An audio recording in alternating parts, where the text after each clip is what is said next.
So there's 4 types of RPC calls or APIs you can use in gRPC. There will be the unary API, the server streaming, the client streaming, and the bidirectional streaming. So let's look quickly at all of them in this slide. In the next sections, we'll be implementing each and every one of them and understanding them better. So unary API is going to be your classic request response. So that means that the client say, hey, give me something, and the server say, hey, here it is. So that's easy, right? That's what you know. That's what every other API does.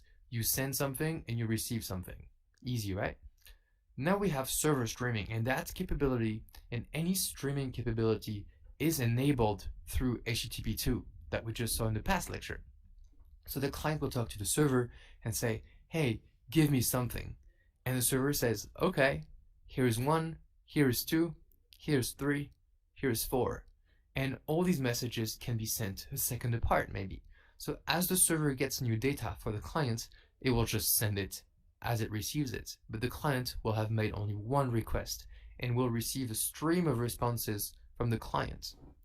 Now we have the opposite, which is the client streaming. So the client will open a streaming connection and send to the server one message, a second message, third message, fourth message, and it only expects a response at some point, maybe after the first, after the second, after the third, or the fourth, or whatever. It will expect a response from the server. And so that's the same as before, as server streaming, but now the client is sending streaming data, okay? Now we have bidirectional streaming.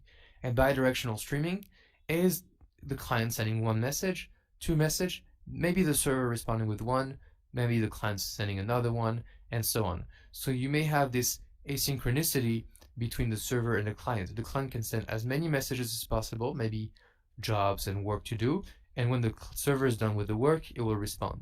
So that's very, very good, and it really opens up a lot of possibilities into the type of APIs you can write, and that's called bidirectional streaming, okay? And that's the most advanced. So obviously, unary is going to be the easiest, server streaming, client streaming, second easiest, and then bidirectional streaming, hardest to understand. Now, unary is mostly going to be all your API calls. Already unary is what a traditional API looks like, but you get all the advantages of protocol buffers and HTTP2, so it's really, really good performance. But we have the streaming capabilities, and these are amazing when you start doing big data or when you start pushing some very chattery, like a chat bot or whatever, have a lot of messages. These are amazing in this case, okay? So in gRPC, as we'll see in the next slide, it's very easy to define these APIs. So here is a greet service, and that's what we'll do during this course. So the first one is the unary, and the unary has an RPC greet and takes a greet request and returns a greet response. And we'll see this in code, how to write these things one by one. I just want you to read with me right now. That means that we'll send a greet request and get a greet response. Easy. That's what your APIs know. Now for a streaming server, we'll have a greet many times API, and we'll send one request, the greet many times request, and it returns a stream.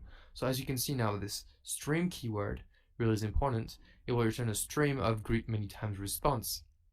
And that's what we're looking for. This stream keyword basically indicates that it's a server streaming.